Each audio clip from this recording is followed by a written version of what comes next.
أول شيء, assalamu alaikum, bismillah ar-Rahman ar-Rahim. Effectivement, cette date du 29 mars restera à jamais gravée déjà dans nos têtes, que ce soit les acteurs principaux, à savoir les joueurs, tout le staff technique, évidemment tous les supporters et tout le peuple algérien, en tous les cas ceux qui suivent le football et l'équipe nationale. De par déjà l'importance de ce match-là, décisif pour cette qualification mondiale 2022, et évidemment de par ce scénario, on va dire, on n'a pas peur des mots, dramatique, où on est passé par tous les sentiments. Et puis avec ce résultat final. Et quand je dis scénario dramatique, je ne parle pas que des dernières secondes du match, je parle de l'ensemble du match, je parle des 2 heures, des 126 minutes qui ont jalonné ce match-là. Donc effectivement, c'est pas quelque chose qui chez moi peut disparaître aussi facilement. On avait fondé évidemment beaucoup d'espoir. C'est un projet qui a démarré à ma signature. Il était prévu, on parlait de qualification évidemment et de participation productive et positive aux différentes CAN, et puis cette Coupe du Monde. Donc il n'y avait pas évidemment, comme j'ai pu l'entendre ici et là, de résultats ou des objectifs de résultats dans ce contrat, mais on parlait quand même d'un contrat qui allait porter sur 4 ans et demi, et dans ces 4 ans et demi, il y avait deux compétitions intercontinentales qui étaient deux Coupes d'Afrique, 2019-2021, et cette Coupe du Monde. Donc c'était un objectif pour nous. Évidemment que c'est une grande désillusion, une grande tristesse, et puis d'autres sentiments tels que la colère aussi. Donc on ne peut pas dire que l'on est totalement récupéré de ça et qu'on est déjà passé à autre chose. Ça serait mentir. On est encore dans ce choc-là, puis on ressasse ce match-là. Une personne comme moi qui est totalement investie dans mon travail, où je place mon métier quasiment au centre de ma vie, avec bien sûr la famille. C'est évidemment une lourde chose à porter, et qu'il va falloir justement porter pendant un certain temps. L'être humain, l'insan, il est fait d'oubli. Il est fait d'oubli, et c'est d'ailleurs la racine de mot insan. Et c'est sûr qu'avec le temps, les choses entreront dans l'ordre, et s'amenuiseront. Le sentiment de tristesse, le sentiment d'avoir raté quelque chose. Mais ça restera toujours gravé en nous, et on le portera tout le temps. Donc ça va un peu mieux, pour répondre plus simplement à la question. Évidemment, chaque jour suffit à sa peine, ça va un peu mieux, mais ça reste quand même assez frais, et les sentiments dont je vous ai parlé au début sont toujours assez vifs.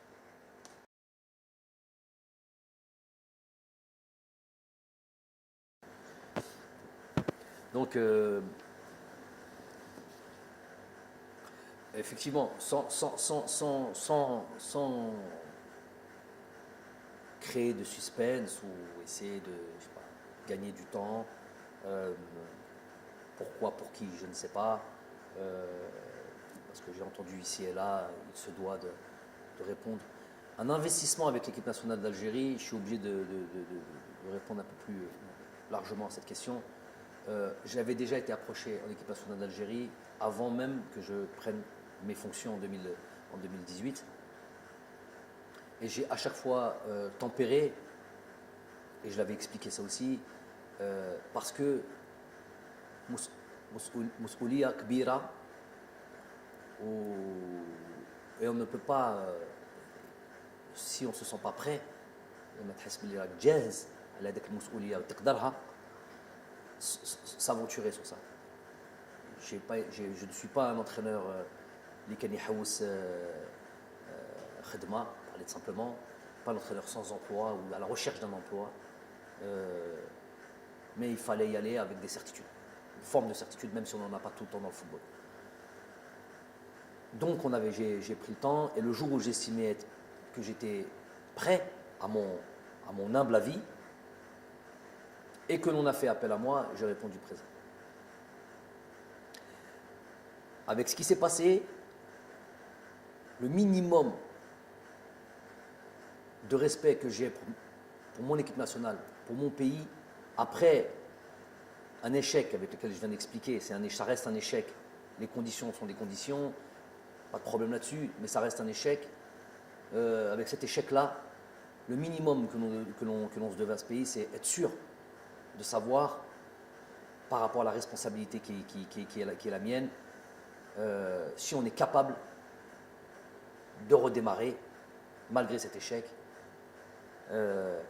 avec autant de force, autant d'énergie et autant de passion, autant et se fixer d'autres objectifs. Donc ça prend un certain temps, parce que ce temps-là, il est à la mesure du drame footballistique, qu'on s'entende bien, on reste dans notre domaine-là, et qu'on ne fasse pas de démagogie. Ce drame footballistique qu'on a pu vivre tous ensemble, ça méritait, en tout cas pour une personne comme moi, qui a été profondément touchée, ça méritait ce temps-là, puisque j'avais estimé, et je m'étais déjà préparé dans un coin de ma tête, au cas où ça ne fonctionnait pas, de devoir quitter mes fonctions. Je suis dans cet état d'esprit de تستاهل حاجة, parce que tu as travaillé, parce que tu as fait تستاهلها, il y a une promotion qui est là, il y a un truc comme ça, c'est la méritocratie. Mais تستاهلش, tu ne mérites pas, parce que voilà, tu as échoué, un échec, tu as mal, entre guillemets, mal travaillé, eh ben, tu dois te partir. J'ai un contrat qui est là jusqu'à décembre 2022, où il n'y a pas de conditions d'objectifs, comme certains ont pu le dire, les ignorants qui me parlaient pour parler, mais ça dépasse le cadre du contrat. Moi, j'ai soumis à mes responsables, président de fédération, tous mes responsables, je leur ai donné la possibilité, l'opportunité de mettre fin à ce contrat sur se serre la main, salam alaikum, sans bruit, sans rien du tout.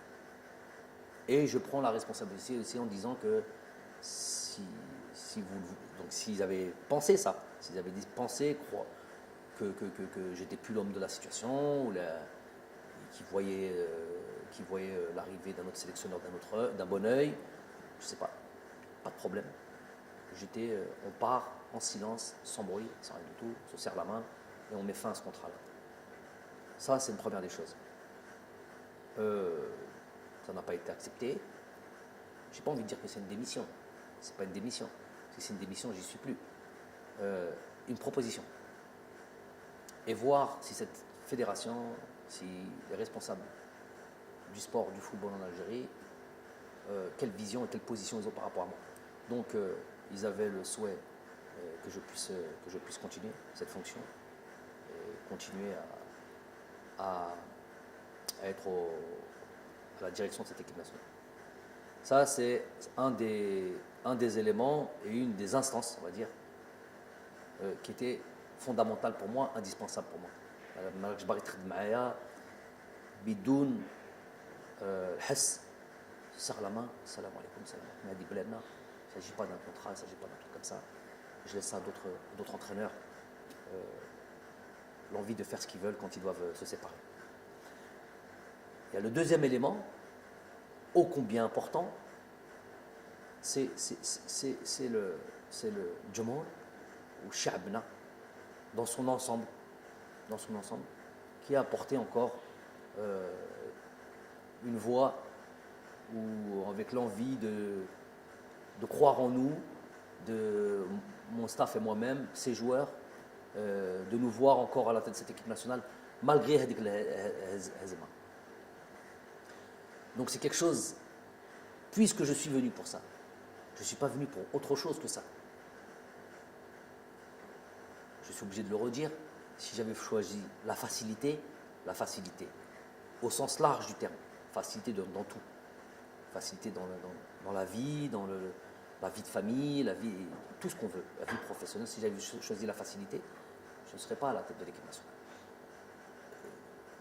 La raison pour laquelle je suis en équipe nationale, tout le monde le sait, elle est claire, elle est sans ambiguïté. C'est pour monter le plus haut le drapeau de cette équipe nationale, de ce pays, et faire en sorte qu'elle soit la plus respectée, la plus performante possible. Mais chérie, fait l'Afrique, fait le hal. Ça, c'est ma mission. On y est arrivé, je pense. On y est arrivé. Pas complètement, puisque sinon on serait déjà en Coupe du Monde et on va se laisser quand même, on en parlera peut-être après, on va se laisser peut-être une lueur d'espoir, mais c'était ça l'objectif. D'une certaine manière, il a été atteint cet objectif. Et ce peuple croit encore en nous, nous croit capables de continuer à leur donner, donner de la joie, faire en sorte de voir cette équipe-là performante, forte, capable de rivaliser avec les grosses nations, capable d'enchaîner des victoires, tout simplement. On est là pour la gagne. Et ça, je ne peux pas tourner le dos à ça, malgré la tristesse, malgré l'accablement, malgré tout. Ça me donne encore plus de force, plus que ces arbitres, plus que ces conspirateurs, plus de l'intérieur comme de l'extérieur, plus que les Nest, qui ne sont pas beaucoup à l'intérieur. 6-7 personnes très facilement identifiables, les khedmo, مشوار شخص ماشي مشوار des projets qui suivent des projets personnels qui sont là à travers à venir foutre la zizanie, mettre le fauda, avoir des haines personnelles, jamais d'espoir, il n'y a que du mal en eux, il n'y a que du sombre en eux. Quand ça gagne ou nestefrah et que c'est une évidence, ils sont obligés un peu de se ranger tout en diminuant le mérite des joueurs, le mérite de ceux qui travaillent. Quand il y a une petite, quand il y a un échec, et dans le football et dans le sport, il y en a, quand il y a et ben, ils le grossissent et on devient des incapables et on devient des gens à qui il faudrait faire du tort. Ça, et ils sont finalement très peu, et c'est du misérabilisme. J'appelle ça du misérabilisme. Ils ne veulent même pas l'importance de les citer. Mais pour revenir au plus important, c'est ce que le peuple croit et pense et comment il se sent à travers nous. S'il y avait eu le moindre doute par rapport à nous et j'aurais senti on voudrait voir quelqu'un d'autre, il n'y a même pas, on reste pas, on serait même pas en train de parler là. On dit salam alaikum, on a fait le maximum. En tous les cas, Rabbi Shahid, chaque jour que l'on a porté et qu'on a été à la tête de cette équipe nationale, on l'a fait chaque jour. On a fait en sorte de mettre ça au centre de nos priorités. Même si on n'est pas là directement, même si on n'est pas en Algérie directement, on contrôle notre championnat, on contrôle nos joueurs algériens partout où ils sont, de là où on est, parce qu'on est investi dans notre mission tous les matins quand on se réveille. Donc, moi, je ne suis pas inattentif à ça. Je suis plus que réceptif à cet engouement, l'envie du peuple de nous voir continuer. Et c'est impossible de leur tourner le dos. Et donc, on se doit de continuer cette mission. On va le faire comme on l'a fait, avec le cœur. On va le faire avec tout notre investissement. On va le faire avec notre envie, notre détermination, notre rage, j'ai envie de dire, parce que هذا الشعب يستاهل هذا الخير وإنشالله que ce soit une bonne décision dans l'intérêt du pays. أنا هنا avec, je vous ai dit, avec on n'oubliera jamais cette tristesse, mais on a envie aujourd'hui de rendre au peuple ce qu'il veut et de refaire, d'aller recréer de l'espoir, le farha على هذاك الشعب اللي يحب كرة القدم. Et nous on est pleinement investis. Donc quand on a dit qu'on a été attentif, je suis attentif à l'espoir que le peuple a en nous et qu'on se doit de repartir de l'avant et d'aller recréer une dynamique. Après, il faut une stratégie, parce que tout marche à la stratégie. Le Hamas mliha, le Tomouh mlih, mais لازم toujours stratégie. On a eu le temps de penser. Je vous ai dit, moi, ma vie, ce n'est que ma famille et mon football. Alors encore plus quand c'est mon équipe nationale. Donc on a eu le temps de penser à la stratégie que l'on va mettre en place. Le nouveau souffle, un souffle qu'on va envoyer à ce groupe, à créer voilà, une autre dynamique. Ne pas, je l'ai dit en conférence de presse tout de suite après le match, ne pas tout jeter bien sûr à la poubelle, évidemment, ne pas tout remettre en question. On a atteint certaines choses qui étaient, je me rappelle de 2018 quand je suis arrivé et aujourd'hui, on a atteint certaines choses plus qu'intéressantes qui nous a amenés ici. On a tout sauf démérité sur ces deux matchs du Cameroun. Je l'ai dit, c'est pas la meilleure équipe, Beddalil, qui s'est qualifiée à la Coupe du Monde. C'est l'injustice des fois du football, la cruauté du football. Donc ça veut dire que cette équipe-là, ce groupe-là, il a des ressources. Évidemment, de toute manière, avec ou sans qualification, il y a plein de choses qui allaient arriver après ça. On est dans la perpétuelle, réflexion sur comment faire de ce groupe un groupe encore plus performant. Donc, c'est plus là-dessus sur lequel on va se baser. La reconquête de notre niveau, avec les difficultés qui vont arriver et qui vont arriver très vite. Hein. Vous le savez maintenant, on le sait, tout le monde le sait. Il n'y a plus le moindre match facile en Afrique. Ça, c'est très très clair, que tout le monde soit d'accord là-dessus. Donc,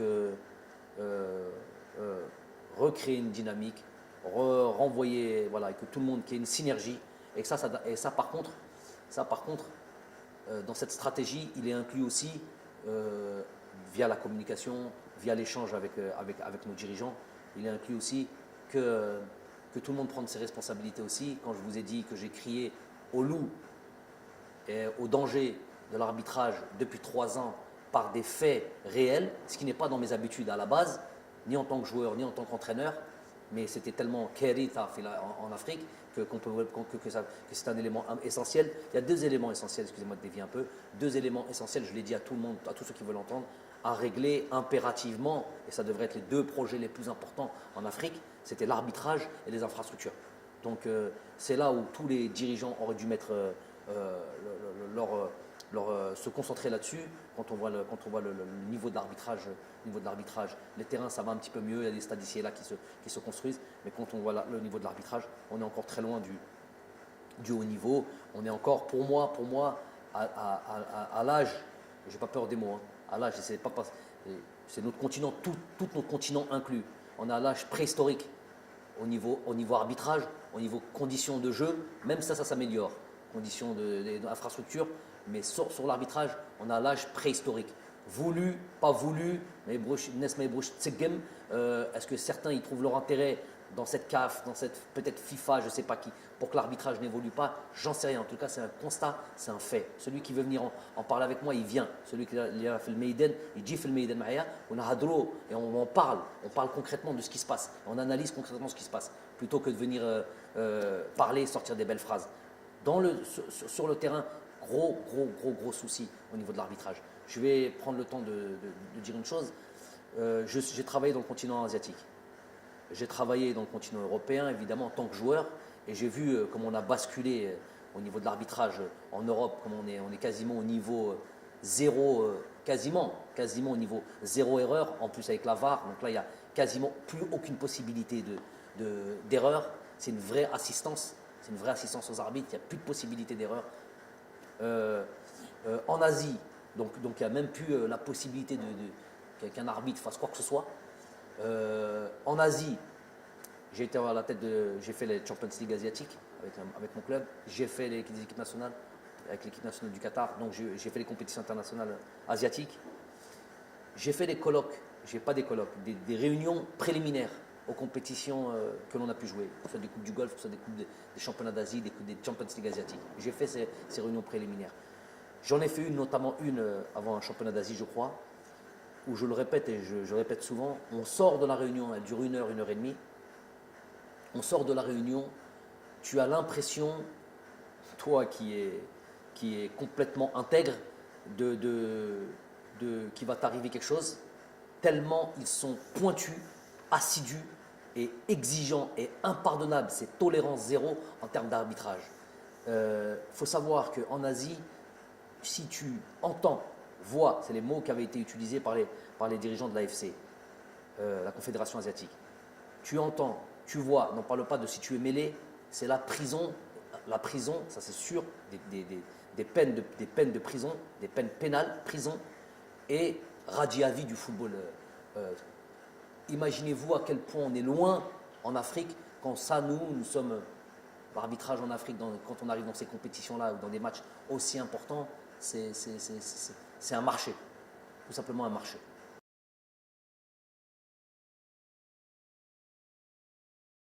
Ok, donc effectivement, on est dans ce groupe avec l'Ouganda, la Tanzanie, le Niger. On retrouve le Niger.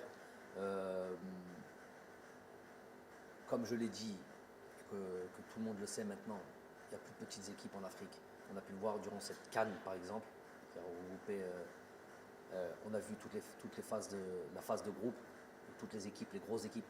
Ne serait-ce que prenons en exemple le champion d'Afrique, le Sénégal, avec cette première victoire, je me rappelle 1-0, 97e minute sur penalty de Mané contre, je sais plus, contre le Zimbabwe, je crois, je ne sais plus contre qui.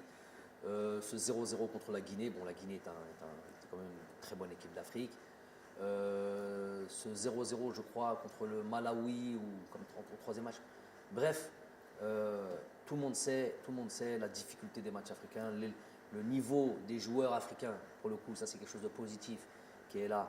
Est-ce que c'est dû à l'exode de ces joueurs-là qui vont jouer dans d'autres continents, notamment le continent européen? Est-ce que c'est ça? Est-ce que c'est la formation? Je sais qu'il y a beaucoup de pays qui travaillent à la formation, le Sénégal, le Mali, c'est des pays où ça forme, d'autres pays aussi, Sud-Afrique, l'Afrique du Sud. Donc c'est aussi dû à ça. Donc le joueur africain est maintenant quasiment complet, même dans les petites, entre guillemets, les petites nations du football africain. Donc ça, il n'y a pas de doute là-dessus. Donc on a ces 2 premiers matchs contre l'Ouganda à Oran, Inch'Allah, et le match contre la Tanzanie en Tanzanie. Donc effectivement, on rentre pleinement dans ce travail. De nouveau, l'étude de ces équipes-là, travailler sur nous, sachant que c'est travailler sur nous, notre équipe, notre groupe, et cet esprit de reconquête qui va nous animer. C'est des dates qui sont toujours un petit peu compliquées, parce que c'est des dates qui arrivent en fin de saison, où les joueurs arrivent fatigués, où les joueurs ont juste une envie, c'est de partir en vacances. À raison, quand on a une saison lourde comme ça, on a envie de récupérer. Donc ça c'est une chose, c'est notre donnée. Et avec des championnats qui s'arrêtent plus ou moins tôt, donc il va y avoir des divergences dans la forme des uns et des autres qu'il va falloir prendre en considération. Quoi d'autre? Donc tout ça, ça va être évidemment étudié, suivi, et voilà, faire en sorte, surtout, et puis surtout, voilà, le moral des troupes, parce que effectivement, il va peut-être y avoir des joueurs qui étaient là cette double confrontation contre Cameroun et qui ne seront pas là au mois de juin pour ces deux matchs contre l'Ouganda et la Tanzanie. Mais il y aura aussi un noyau qui est là et qui a été touché, je sais, qui est lourdement touché parce qu'ils avaient beaucoup d'espoir dans cette qualification à la Coupe du Monde. Donc, il va falloir aussi remobiliser les troupes, se réinventer, renvoyer de la force au projet que l'on veut mettre en place et que tout le monde adhère à ça. Voilà, que tout le monde adhère à ça. On va s'atteler à ça. Donc là aussi va être la difficulté, en plus de l'adversaire, en plus des deux matchs qu'on va pouvoir jouer dans ce groupe-là, dans ce début de campagne de qualification. Il va y avoir aussi ces éléments à prendre en considération. On va être déjà dessus. Nous, de toute manière, entraîneur que je suis, staff que l'on est, on est dans l'éternelle remise en question. On fait un bilan après chaque stage, après chaque phase finale. On est dans l'échange quasi quotidien. C'est un travail lourd sur lequel on est. Où je vous ai dit, on place notre travail au centre de nos priorités. Donc tout ça là, tout ce que vous venez de citer, évidemment, ça va être mis à l'ordre du jour. Évidemment qu'il va y avoir un effectif qui va évoluer, mais je vous dis, de toute manière, on est dans la perpétuelle idée de comment être plus fort. Donc que ce soit avec un groupe, que ce soit dans la méthode de travail, que ce soit dans les idées de jeu, de comment poser. Vous voyez bien sur ces deux derniers matchs, on a été sur un système dans lequel on n'a jamais joué. On a estimé que c'était le meilleur système. Il s'avère qu'on a été gagné à l'extérieur, là où c'est très, très, très difficile d'aller battre le Cameroun, sans concéder la moindre occasion. Si ce n'est le coup franc de Toko Ekambi un petit peu vicieux, sur lequel Raïs était vigilant. Je ne sais pas si on peut considérer ça comme une occasion, mais en tous les cas, sur l'aspect du jeu, on n'a pas concédé d'occasion. Ils ont eu le ballon, ils sont là parce qu'on a bien voulu ça, une position stérile qui ne nous a pas amené à des vraies occasions de but. Un match retour, on est reparti sur le même système, on peut avoir des systèmes identiques, mais avec une animation différente et avec un état d'esprit différent. On s'est créé pas mal de situations. On a frappé 7-8 fois au but Pour moi, ce match-là, je le résume comme ça aussi. Il y a eu deux hommes du match dans ce match-là. Le premier, c'est Gassama. Le deuxième, c'est Onana, le gardien de but. Combien d'arrêts il a fait? Combien de situations il a eu? Bon, plus ou moins dangereuses. Il y a eu des arrêts un peu plus faciles, toujours avec des frappes cadrées. Mais il y a eu des vraies situations de but. Il y a même eu des buts qui ont été annulés. On s'est retrouvé dans la surface de réparation, donc il y a des pénaltys qui ont été annulés. Tout ça, et pour eux quoi? Une occasion sur le centre avec le double arrêt de Raïs Mbolhi.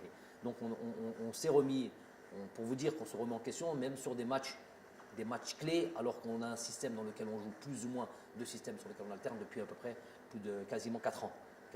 On n'a pas hésité à se remettre en question sur un match, alors qu'on peut estimer qu'il peut y avoir un grand risque de changer un système tactique, de passer d'une défense à 4 à une défense à 3. Bref, tout ça, c'était une prise de risque calculée. Donc c'est pour dire à quel point on est dans la réflexion, l'analyse. Il y aura, ça sera perpétuel, ça sera un truc. Il va y avoir l'avènement normalement de joueurs qui vont devoir faire comme l'ont fait à leur temps Youssef Blaili, Baghdad Bounedjah, Djamel Belamri, Youssef Attal, Ismail Benasser. Quand on arrive en sélection, Ismail Benasser, il ne faut jamais l'oublier, n'avait 0 match en équipe nationale. Donc c'est des joueurs qui ont commencé à jouer avec nous et qui ont progressé, qui se sont imposés. J'invite les différents joueurs qui vont nous rejoindre à être dans ce même état d'esprit, à les bousculer, et plus que bousculer, prendre des places s'il le faut dans cette équipe nationale et montrer qu'ils sont au niveau pour aller faire de grandes choses. Les cadeaux, il n'y aura jamais de cadeaux. On me parle par exemple d'un Ahmed Touba qui a fait une très bonne rentrée et que des fois aussi simpliste que ça m'étonne toujours quand c'est des professionnels, soi-disant professionnels qui en parlent. Il aurait dû faire jouer lui, les sélectionneurs de plateau, les entraîneurs de plateau qui n'ont jamais entraîné qui que ce soit, en fait. Hein. Même pas une équipe de U13 ou U15, mais ils ont toujours la science infuse. Ou si on leur donnait une équipe, on verrait leur niveau catastrophique, catastrophique, et la manière de travailler. Ils se reconnaîtront, cela. Donc, quand on me dit oui, il aurait dû faire jouer lui, il aurait dû faire jouer lui, après résultat, à 20 secondes, à 30 secondes, on n'aurait rien dû refaire. 30 secondes a suffi à remettre en cause des joueurs et remettre en cause des systèmes. Mais par exemple, je vais parler de choses intéressantes. Un joueur comme Ahmed Touba, par exemple, Ahmed Touba, il y a un début dans lequel il est arrivé, où on a discuté avant, il y a un long process. On ne va pas tous les jours crier non, non, non. Lui, il sait ce qu'on fait. Avant même qu'il arrive, il y avait une discussion à avoir sur son jeu et sur sa manière de jouer. Le Ahmed Touba, qui est venu, qui nous a rejoint il y a 1 an et demi à peu près, ou 1 an comme ça, qui n'a pas trop joué, et le Ahmed Touba d'aujourd'hui, il y a une grosse différence. Déjà, on le voit sur ses matchs qu'il fait avec son club, la progression qu'on lui a demandé sur des situations de jeu, sur la manière de se comporter en tant que défenseur, des choses qu'on a eu des échanges profonds sur lesquels on demandait, et ce changement-là ne se fait pas du jour au lendemain. Donc, le Ahmed Touba et ce Ahmed Touba d'il y a 1 an et Ahmed Touba 3 jours avant le match ou 2 jours avant le match, une discussion qu'on a pu avoir en fonction de ce que je voyais à l'entraînement et de son évolution, je lui ai dit que ton tour va arriver très tôt. Il en témoignera 48 heures ou 72 heures avant ce deuxième match. Ton tour va arriver. Parce que ce que je vois là, c'est ce qui m'intéresse. Un vrai défenseur, quelqu'un qui n'est pas venu, qui ne vient pas en sélection en admirant peut-être. C'est lui-même qui a dit ça. Une forme de timidité, qui ne lui permettait pas de jouer le jeu que l'on demande. Et lui-même, on était à réaliser ça. Et le Touba qui est venu lors du dernier stage, incisif, vrai défenseur, dans l'âme, qui n'est pas là en tant que spectateur, j'ai vu l'évolution. Je dis donc, prépare-toi, ton temps viendra, si ce n'est pas ce match-là, tout de suite après le prochain stage, donc au mois de juin, tu seras directement concerné. Donc on a eu cette discussion avec eux. Il s'avère qu'il est rentré, il a fait la rentrée qu'il a fait. Mais peut-être que si Touba l'avait fait rentrer plus tôt dans d'autres matchs, on aurait crié c'est quoi ce joueur-là, il n'est pas apte à jouer en équipe nationale. Donc les choses, elles viennent avec le temps. C'est pas, il a joué 20 minutes, il a bien joué, oh il aurait dû jouer les 2 heures auparavant. C'est plus que ça, c'est un calcul et un travail qui est plus élaboré que ça. C'est un exemple, mais il y en a d'autres comme ça.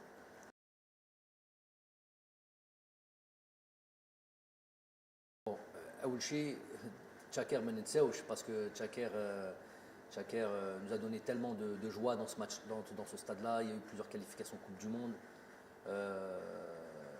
qui ont été réalisées, des matchs historiques. Menseauch, ne serait-ce que parce que il porte le nom d'un Shuhada, donc Rabbi Rahmou, Rabbi Wasa alayh.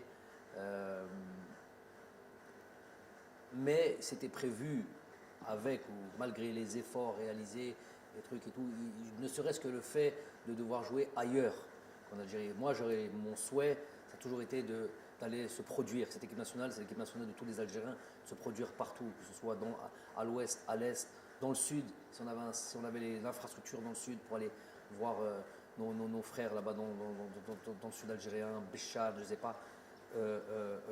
Du côté de la Kabylie, il y a le stade de Tizouzou, j'espère qu'il arrivera à achèvement le plus tôt possible. Déjà l'idée c'est ça, d'aller se répandre et d'aller profiter de Jomorna ou Humayoteni profite de nous et d'aller faire des grands matchs partout en Algérie. Ça c'est l'objectif numéro 1, avec ou sans Tchaker. Ça c'est une chose. Deuxième chose, donc le stade d'Oran et le stade c'est celui-là qui est prêt. Et c'est celui-là parce qu'ils vont accueillir les Jeux méditerranéens.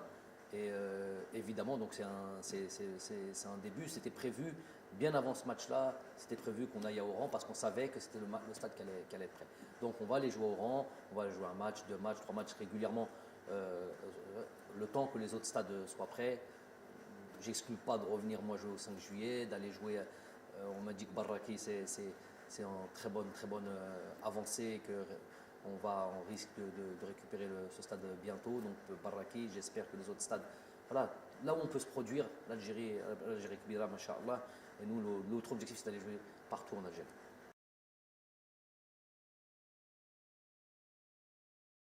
Donc voilà un sujet aussi un sujet important. Donc déjà le président a présenté sa démission.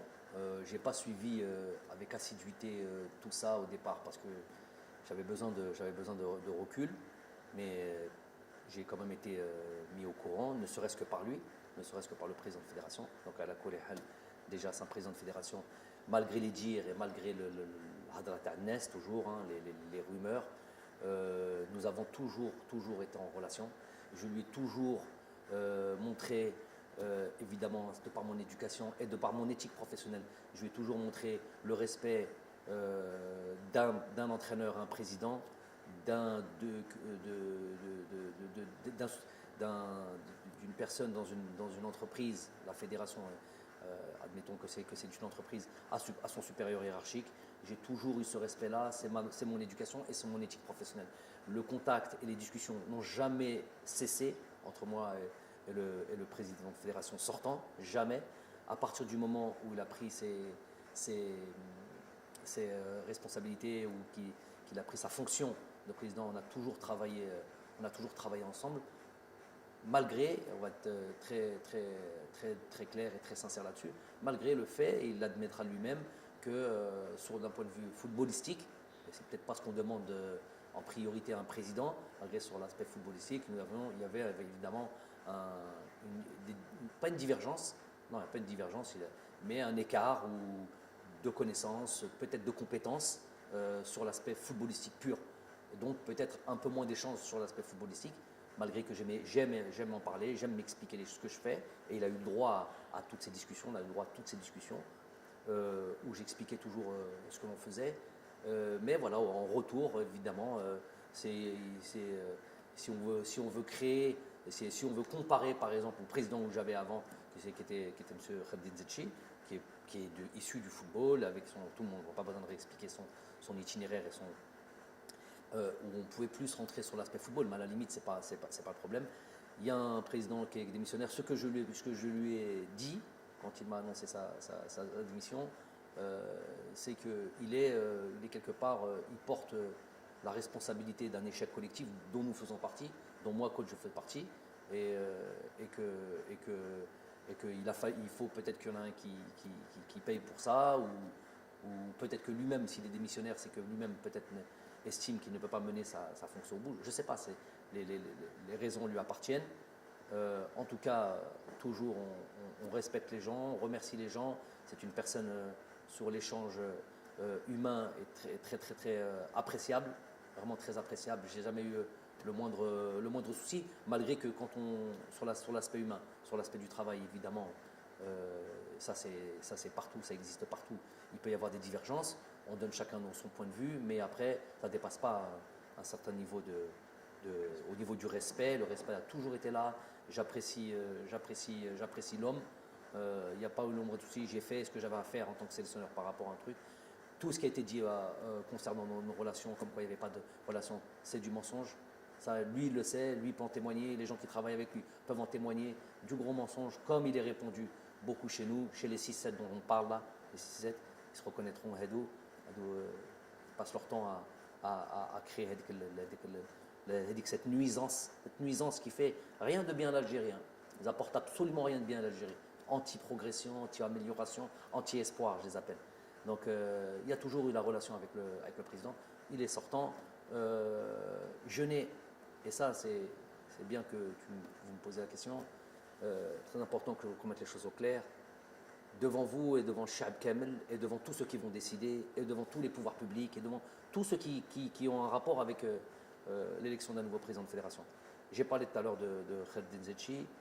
Ceux qui disent encore, on n'est jamais plus sourd que quand on ne veut pas entendre. Ceux qui disent encore que je n'ai pas obtenu satisfaction sur le fait de garder Zetchi, il aurait fallu encore que je demande quelque chose pour ne pas obtenir satisfaction. J'ai jamais demandé, je l'ai dit devant tout le monde, et je l'ai dit en privé devant celui, c'est pas un secret de polichinelle, devant le président de la République lors de notre entrevue, quand on avait discuté de tout et de rien, et notamment sur l'arrivée, sur le fait que M. Zetchi partait, il n'y a jamais eu la moindre demande. Le meilleur témoin, c'est le président de la République. S'il y en a quelqu'un qui veut se substituer à ce témoin et qui a un dos qui est plus véridique que le président de la République sur cet aspect-là, qu'il se lève et qu'il se montre. Donc déjà sur Zetchi, j'ai jamais rien demandé et je n'ai pas à demander. Je sais où est ma place. Ce qu'on veut me faire porter, Jamel, il est concentré sur son travail. Tu n'interfères pas dans mon domaine, dans mes prérogatives, comme je n'interfère pas dans tes prérogatives. Les fois où j'ai commencé à parler de terrain, parce qu'on prend ça comme exemple, le terrain de foot, oui, le terrain n'est pas bon. Le coach, normalement, il ne parle pas de ça. Mais si je ne parle pas du terrain dans lequel je vais devoir exercer ce que je fais au quotidien, savoir jouer au football, je vais parler quand?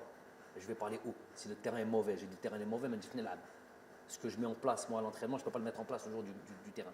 Ça, il ne faut pas l'interpréter comme le gars, il rentre dans toutes les discussions. Je rentre dans rien du tout. Juste dans mon travail. Mon travail, tout le monde le sait, et qu'on ne me donne pas une importance que je n'ai absolument pas. C'est encore du mensonge, c'est encore de la fumée qu'on veut encore, où on veut créer une forme de truc. Moi, les choses, au moins une chose importante et essentielle, et qui règle beaucoup de problèmes, c'est clair ce que je raconte. C'est que c'est clair et c'est direct. On n'aime pas, ça c'est autre chose. Mais ça c'est au moins clair et direct. Tu me poses une question, je te réponds directement, sans mensonge, comme eux ont l'habitude de faire, ont l'habitude de dire. Donc, pour revenir au président de la fédération, j'ai jamais intervenu sur M. Zetchi. On n'est jamais plus sourd que quand on ne veut pas entendre. Ça c'est une chose qui est très importante. Hadi Loula. Deuxième chose, sur M. Amara, il vient, on lui dit merci, barakallahu fik, que tu n'es pas le seul fautif de ce qui s'est passé. On est tous fautifs là-dessus. Et le prochain qui est à venir, aucune espèce de, comme j'ai fait pour le premier, comme j'ai fait pour le deuxième, ce n'est pas mes prérogatives. Je n'ai pas donné mon avis, dans le sens où déjà c'est pas mon travail, et deux, je ne connais pas moi le paysage footballistique des dirigeants en Algérie. Je ne le connais nulle part d'ailleurs. Je ne sais pas quel sélectionneur connaît d'ailleurs ce genre de choses. Donc, il y a des gens, je ne sais pas comment ça se passe, les pouvoirs publics, les élections, les bureaux fédéraux. Ces trois choses-là, dans l'ordre, pas dans l'ordre, je ne sais pas, c'est eux qui sont à même de nommer un président. Ils le nomment. Et pour qu'ils nomment un président, il faut qu'il y ait des gens aussi, c'est ce que j'avais dit lors de la dernière fois, il faut qu'il y ait des gens clairs, qui se présentent clairement et qui viennent présenter leur programme. Moi, j'invite ces gens-là à se montrer clairement, pas à se cacher, pas être derrière les 6-7 qui viennent regarder. Vous verrez dans les bouches, un il est là, 3-4 plateaux, 2-3 youtubeurs, un ou deux Twitter, pas Twitter, et ils disent la même chose. Ils ont un groupe WhatsApp, ils se transmettent. Le fait du jour, c'est ça. Aux gars, de là où ils sont, je ne sais pas comment ils appellent ça, les mouches, moi je ne suis pas des nouvelles technologies, là, les mouches qu'on envoie comme ça sur le net ou je ne sais pas quoi, et ils balancent tous la même chose. Tout ce qui fait du mal au pays. Cela, c'est tout ce qui fait du mal. C'est cela qui amène la noirceur. C'est cela qui amène l'ambiguïté. C'est cela qui amène le bab dans le pays. On ne sait plus qui dit quoi, mais qui est désinformé, malhonnête. Hadou, je les appelle vraiment. Tu peux ressentir, j'ai pas peur des mots, au fond de lui, il a un discours de l'Algérie, le drapeau, Hadra Sha'bawiya. Ça, tu l'entends. Mais dans les faits, c'est tout le contraire. Je vous l'ai dit après la conférence de presse, il y en a, c'était l'Eid avant l'heure. Ils ont festoyé, ils étaient heureux comme pas possible. Wallah, heureux comme pas possible. Leur épouse, ce jour-là, leur demandait n'importe quoi, elle leur donnait. C'était un jour de fête pour eux. C'était là où tout le monde pleurait, ils se reconnaissent et ils le savent. Au fond d'eux, ils le savent. Par contre, un jour, il y a eu une ambiguïté sur les termes que j'avais employés. Il n'y a plus d'ambiguïté. Hada munafiq 100%. Munafiq li muktuba fil Coran. Voilà, lui qui vient, qui présente le drapeau de l'Algérie ou l'arc de l'Algérie, mais il n'y a rien d'algérien en lui. Il veut que truc. Il y a sa poche, ses intérêts nefsi. Ça, c'est clair et net. Et c'est quoi leur poche? Alors, je répète pour cette histoire de président, pour que vous sachiez un peu le fonctionnement. C'est important, Hedou. Keshfouhum au moins. J'ai rien à perdre là-dessus. Jamel Belmadi, oui, il a un truc sur le. Je suis en train de dire au pouvoir public, aux bureaux fédéraux, à tous ceux qui vont élire. Moi, j'ai rien à voir là-dedans, ne me demandez pas là-dedans. Ramenez le président de fédération que vous voulez. Moi, je ne travaille pas pour un président de fédération, je travaille pour. Ça va être mon supérieur hiérarchique, ça va être avec lequel je vais devoir travailler. Mais moi, je travaille pour l'équipe nationale d'Algérie, je travaille pour mon peuple. Comme le président de fédération va venir travailler pour le peuple. Donc, je n'ai absolument pas à me mêler de tout ça. Qu'ils aillent faire leur truc, peu importe qu'ils amènent. C'est clair, il n'y a plus de trucs. Par contre, Hadou, qui veulent promouvoir quelqu'un, l'email ce quelqu'un ne veut pas se mettre en avant par son programme, par un engagement clair. Je veux, moi, me présenter comme président de fédération. Voilà mon programme, voilà pour moi. Élisez-moi. Hada Bala qui veut, je ne sais pas, qui veut que peut-être le président de la République lui dise écoute, tu vas être élu, donc vas-y maintenant tu peux aller te présenter. Morachah, ça Morachah. Moi, هذاك Morachah, بين روحك. Arrête d'être derrière tes 6-7 personnages là les Hadra Bark qui veulent rouler le peuple dans la farine. Présente-toi et viens te faire élire avec ton programme et prends tes responsabilités. Et tu n'as pas besoin d'avoir des garanties de qui que ce soit que tu vas. Ce qui va te garantir sois élu, c'est ceux qui vont t'élire, c'est ton bureau fédéral, les gens qui sont censés t'élire, tout simplement. Je ne connais pas trop le fonctionnement, je n'ai pas à le connaître. Et qu'on ne vienne pas mettre ça sur le fait que. Donc, leur incapacité à venir se faire élire, ce serait moi, Jamel, qui me mettrait un obstacle. Elle dit c'est trop facile, c'est pour atteindre des personnes, c'est pour toujours empêcher que le football avance, que les choses avancent, et c'est juste pour leurs petits intérêts. D'où les 6-7 dont je parle, des petits intérêts. C'est quoi leurs intérêts? Qarariha, un parfum, un voyage avec l'équipe nationale d'Algérie, entrer à Sidi Moussa avec prolongement sur un déjeuner, sur un café, des privilèges comme ça là, des privilèges, et tout ça sur le dos de l'équipe nationale. Tout ça, pour toutes ces petites choses-là, ils sont prêts à ce que leur pays traverse des périodes de crise comme celle-là, juste pour ce petit intérêt-là. Mais il soit ouelou, misérabilisme total. J'en ai parlé, j'espère que j'en reparlerai plus, mais c'est juste pour mettre une clarté dans le paysage du football algérien.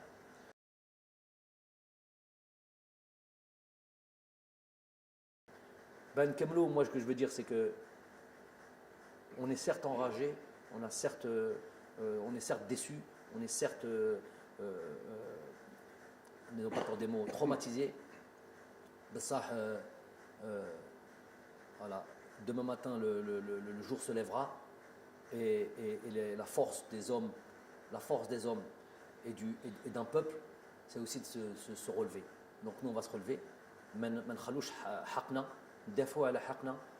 Plus jamais de la vie, on laissera 2-3 personnes conspirer contre notre pays. On ne laissera plus jamais un arbitre comme ça venir mettre à mal un pays. Je suis obligé de dire que je n'ai pas aimé du tout le lendemain du départ de cet arbitre à l'aéroport d'Alger, le voir confortablement assis dans les salons à boire un café et un millefeuille. Ça, j'ai pas aimé ça. J'ai vidé mon sac chez cet arbitre-là. Je l'ai croisé en Turquie après, j'ai pris le vol. Je lui ai redit la même chose. Je lui ai dit qui il était. Mais ça, j'ai pas aimé que nous puissions accepter ce genre de choses. Nous, quand on va dans ces pays, quand on va en Afrique, souvent, c'est pas ces traitements de faveur que l'on a. Hada, il a enlevé l'espoir de tout un peuple et on le laisse comme ça. Je ne dis pas qu'il faut le tuer, je ne dis pas qu'il faut le truc, mais Hada Haggar, Hada plus que Haggar. Donc ça, j'ai pas apprécié. Il ne faudra plus jamais accepter ce genre de choses. Inch'Allah, هذا الشعب الجزائر إن شاء الله يزيد يفرح ويزيد Inch'Allah qu'on vit encore des moments comme ça de joie, d'allégresse dans le futur.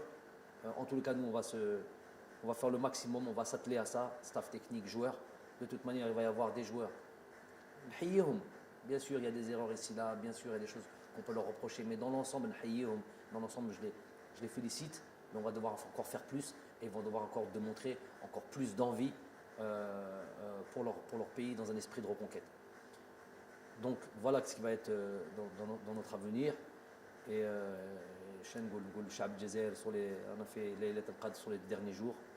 Rabbi, Inch'Allah, سيامنا يقدر دعاء ان شاء الله، وان شاء الله نكملوا هذه الصيام بالصحه والهنا، وصحه رمضانكم، صحه عيدكم، on vous dira ça en temps et en heure. Voilà.